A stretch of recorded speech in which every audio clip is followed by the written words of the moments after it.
우리 수행고치 2014년 교회의 표어가 뭔지 기억하십니까? 2014년 교회의 표어. 네, 삶이 변화되는 교회. 어떻게 성도님들의 삶의 가정에 많은 변화가 있었습니까?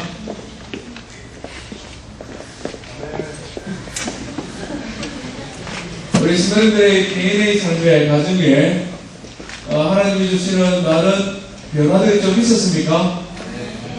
앞에 나와 있는 목사 정리 좀 해주세요. 많은 변화가 있었습니까? 네, 우리 가정 나누신 분들뿐만 아니라 우리 성도님들의 가정, 모든 가정에 하나님께 더 많은 감사와 또 우리 믿음의 성장이 있었으면 좋겠습니다. 저도 저희 개인의 가정에 또 개인과 가정에 많은 변화가 있었습니다. 외모적으로도 변화가 있었던 것 같습니다. 흰머리가 조금 늘었습니다. 그리고 또 여기 보니까 이상하게 한쪽만 하얀 게 조금 나가지고 우리 성도님들의 관심을 조금 끄는 것 같습니다. 지나가는 말씀으로라도 성도가 속을 숙여서 목사 머리에 흰머리 많이 났다, 이런 말은 절대 하지 마시길 바랍니다. 농담으로 하지 마시길 바랍니다.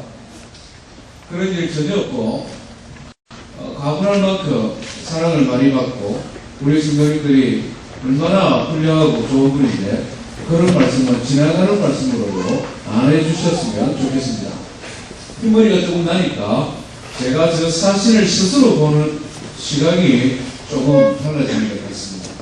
유전을 따라 아버지 어머니를 따라 흰머리 나는데도 흰머리가 조금 나니까 이제 점점점 더 나이 들어가는구나, 조금 더 어른스러워져야 되겠구나, 조금 더 성숙한 사람이 되어야겠구나, 이런 생각이 저절로 드는 것 같습니다.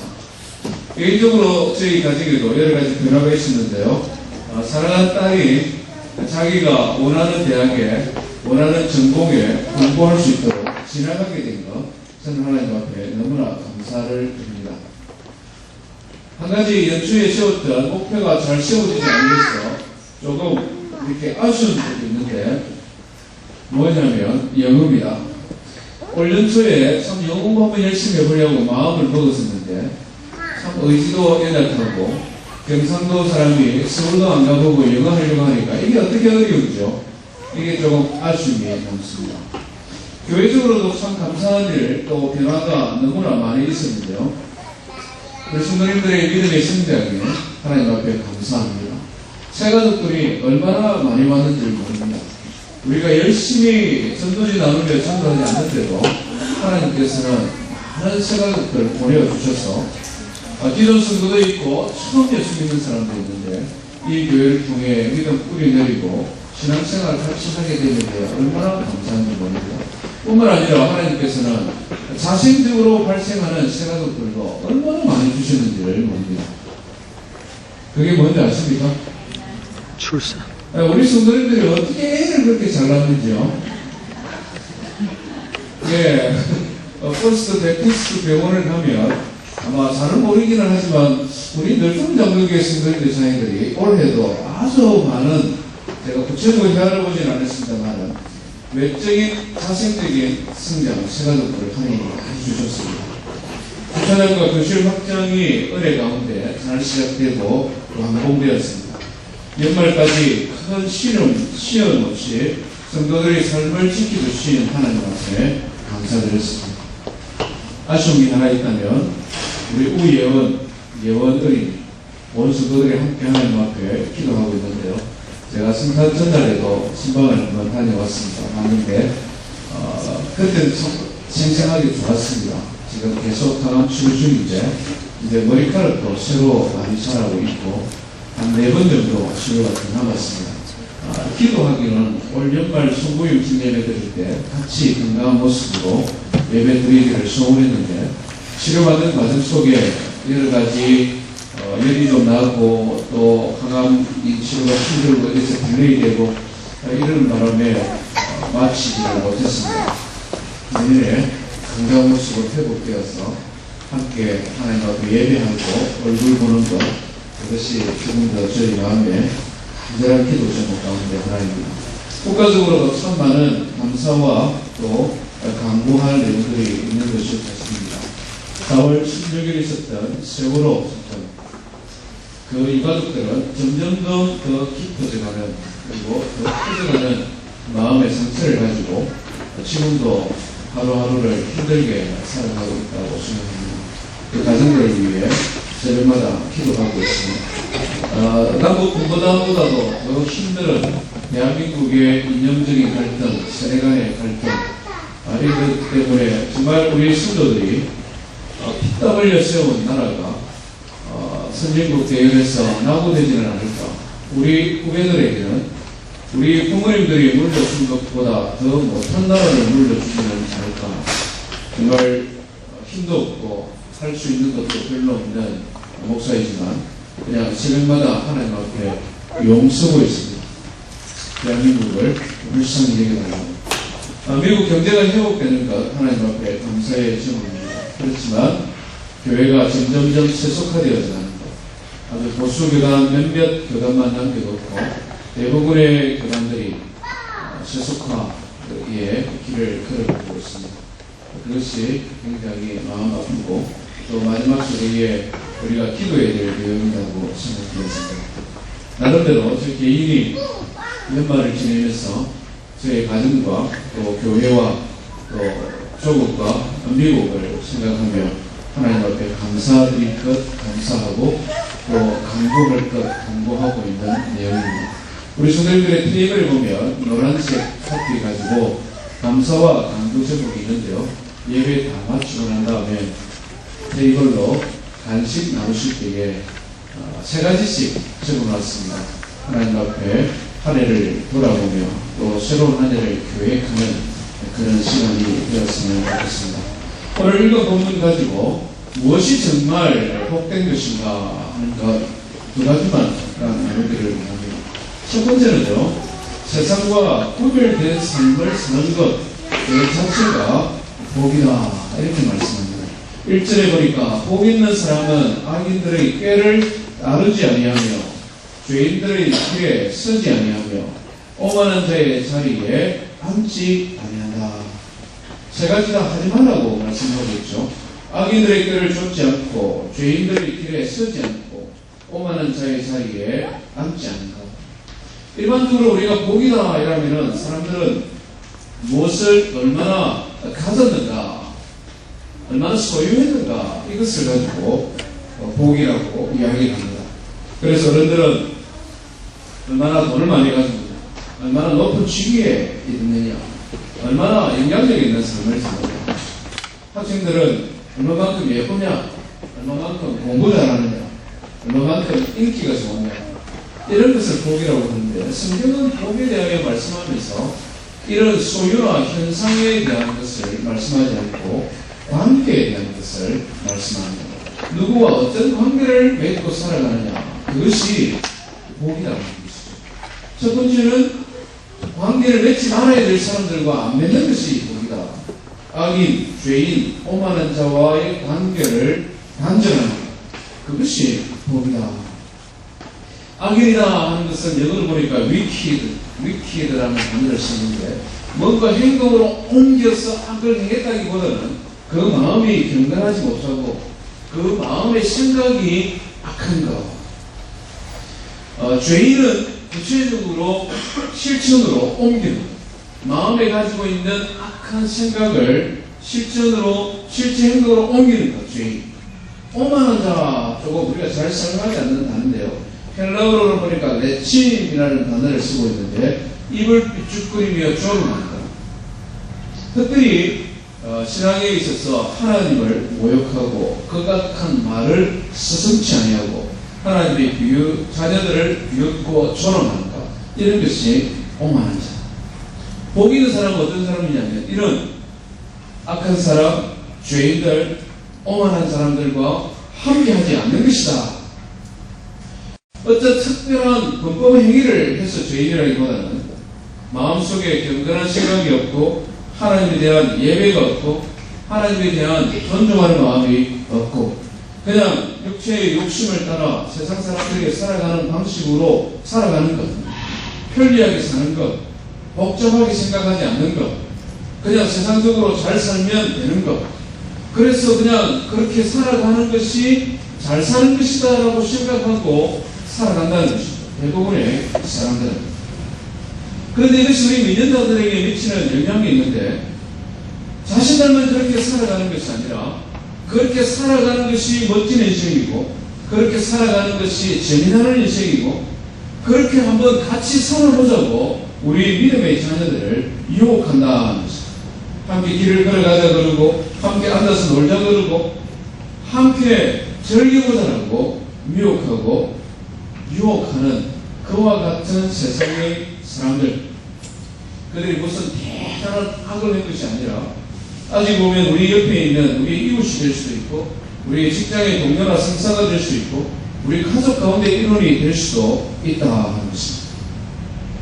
이런 사람들과 단절하고 원수처럼 여기고 살아가라는 것이 아니라 따라가지 아니하고 멈춰서지 아니하고 앉지 말라. 이 말은 함께 살아가지만 섞이지는 말아라는 것입니다. 함께 살아가고 함께 호흡하고 함께 일하지만 섞이지는 말아라. 구별되는 삶을 살아라 하는 것입니다. 세상의 길이 넓어 보이고 재미있어 보이고 그것이 성공의 길처럼 보여서 그것을 탐하지도 말고 그것이 깊은 관심을 가지지도 말고 그것과 함께 하나 되어서 걸어가지 말아라 하는 것입니다. 성경을 읽어보면 이런 악한 자, 죄인들, 오만한 자와 함께함으로 마지막에 종말이 아름답지 못했던 한 사람을 만나보게 되는데요. 롯이 어땠습니까? 창세기 13절 10절에 보니까 이 롯이 눈을 들어 요단 지역을 바라본 적 이렇게 기록을 하고 있습니다. 말하자면 소돔 쪽을 쳐다보는 것입니다. 동경하는 것입니다. 소돔 사람들이 좀 더 멋있어 보이고 잘 살아 보이고 인생이 좀 더 재미나 보입니다. 말하자면 악인의 꾀를 쫓았다 하는 것입니다.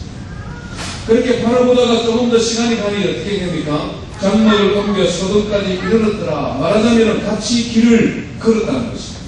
같이 길을 걸어가는 것입니다. 처음에는 조금 긴장도 되고 내 예수 믿는 내가 이렇게 해도 되겠는가 생각하다가 목장도 계시고 교회에 집사님들도 계시고 장로님들도 계시고 어른들도 있는데 내가 이렇게 살아도 되겠는가 하다가 조금씩 소돔을 향하여 길을 함께 걸어가다가 나중에는 소돔에 정착해서 소돔이 너무 좋고 너무 재밌고 소돔을 사랑하고 급기야는 소돔이 없으면 더 이상 못 살 것 같고 그러다가 그냥 죄에 취하여 살았던 사람이 롯이. 그 결과는 무엇입니까? 하나님께서 심판하실 때에 멸망. 물론 아브라함의 중보기도로 말미암아 그의 삶이 보존되어졌습니다만 그가 그렇게 추구하였던 모든 것을 잃어버렸다는 것입니다. 오늘 시편 기자는 우리에게 정말 복 있는 행복이 무엇인가를 가르쳐 주는데 같이 합시다. 세상과 같이 살되 구별된 삶을 살자. 우리가 이렇게 뉴욕의 타임스퀘어 광장에서 성년 모임을 할 수도 있고 라스베가스 스트립에서 성년 모임도 할 수도 있고 멕시코 캔쿤 다녀온 분들 계시지만 그곳에서도 성년을 보낼 수 있습니다만은 믿음의 사람과 하나님의 자녀들과 함께합니다. 세상에 모여 살지만 함께 어울려 살아가지만 구별된 삶의 자리를 알고 그 구별된 삶을 함께 공유하는 성도들 그들과 함께 있는 것이 복인 줄을 알고 감사하며 그와 같은 삶을 살아가기를 다시 한번 주의 이름으로 축원드립니다. 구별된 삶을 사는 것, 성도들이 함께 이렇게 있는 것 자체가 복입니다. 안 믿으십니까? 두 번째는요, 우리 같이 합시다. 여호와의 율법을 즐거워하라. 예, 여호와 하나님의 율법을 즐거워하는 것. 죄인과 악인과 오만한 자를 피하는 것이 소극적으로 피해야 되는 것이라면 여호와의 율법을 즐거워하는 것은 적극적으로 취해야 하는 것. 여호와 하나님의 율법의 말씀을 취하는 것이, 그 율법의 말씀에 젖어 사는 것이 왜 복일까? 우리가 오늘 간증을 통해서도 들은 것처럼 하나님의 말씀을 읽고 말씀을 배우고 말씀을 따라 순종하며 살아가는 것이 하나님께서 우리에게 주신 복된 삶의 비결이다 하는 것입니다.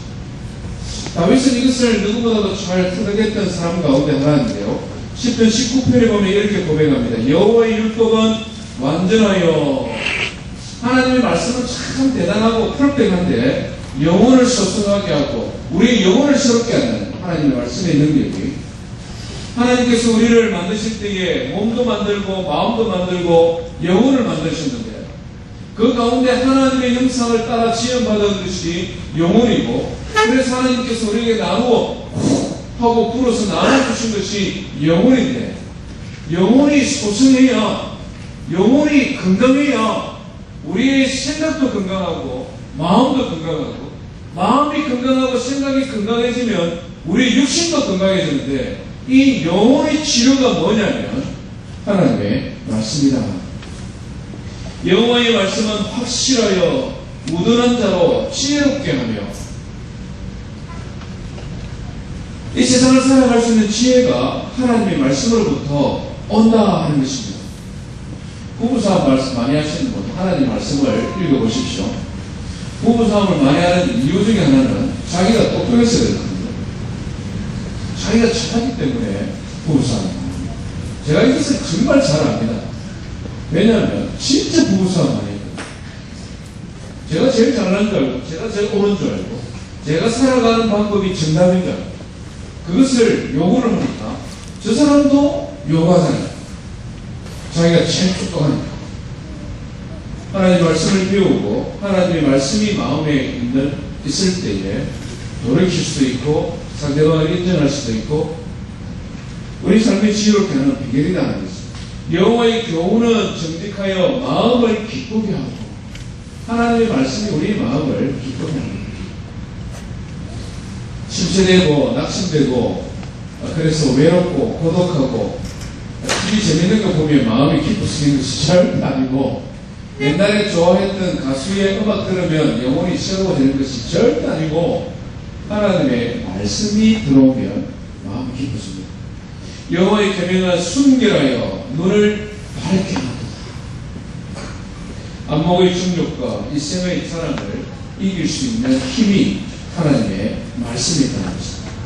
성경을 읽어보면 하나님의 말씀을 통하여 이런 영혼이 소성되어지고 지혜롭게 되어지고 마음이 기쁘고 순결한 하나님의 은혜를 힘입었던 대표적인 사람이 있는데, 한 사람 소개하면 다니엘입니다. 다니엘. 우리는 다니엘에 대해 단편적인 지식을 가지고 있는데요.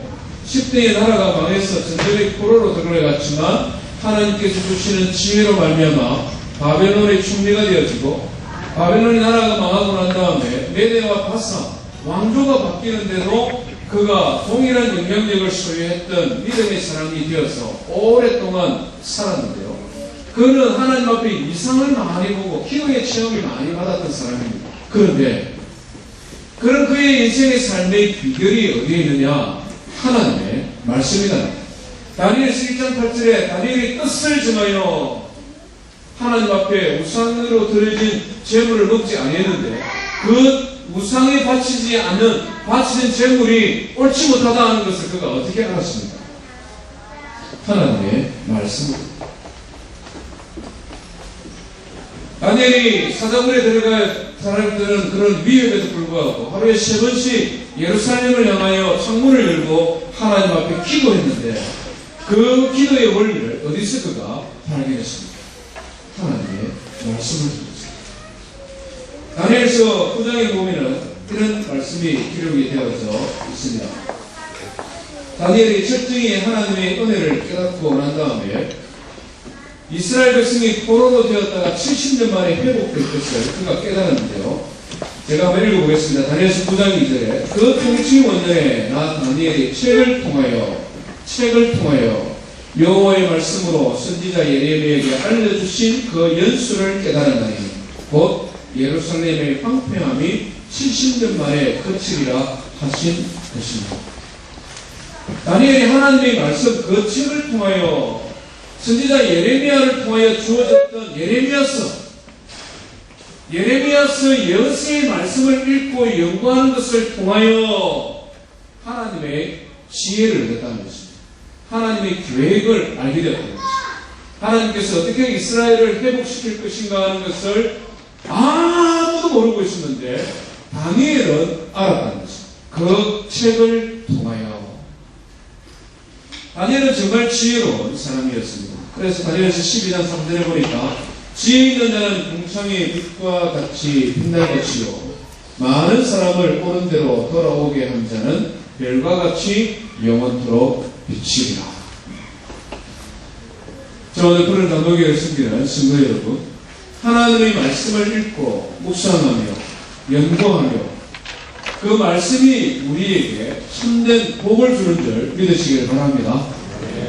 우리 교회가 말씀을 듣게 듣는 교회로 더욱더 든든히 세워져 가기를 바랍니다. 우리 이번 주일에도 또 내년에 교회의 표를 또 발표도 하고 말씀을 나누게 될 테니까요. 좀 더 많은 성경 교사들이 우리 교회를 통하여 나오게 되었고 더 많은 성도들이 하나님의 말씀을 통하여 훈련되었고 그래서 그 말씀 가운데 살아남으로 말미암아 오늘 시편 기자가 우리에게 말씀하는 것처럼 시냇가에 심은 나무가 철을 따라 씨들을 맺으며 열매를 맺으며 그 잎사귀가 마르지 않은 것 같은 그런 풍성한 하나님의 은혜를 누리는 저와 우리 성도들에게 주의 이름으로 축원드립니다. 우리 이제 다 같이 일어나셔서 마지막 찬양 시온의 영광이 빛나는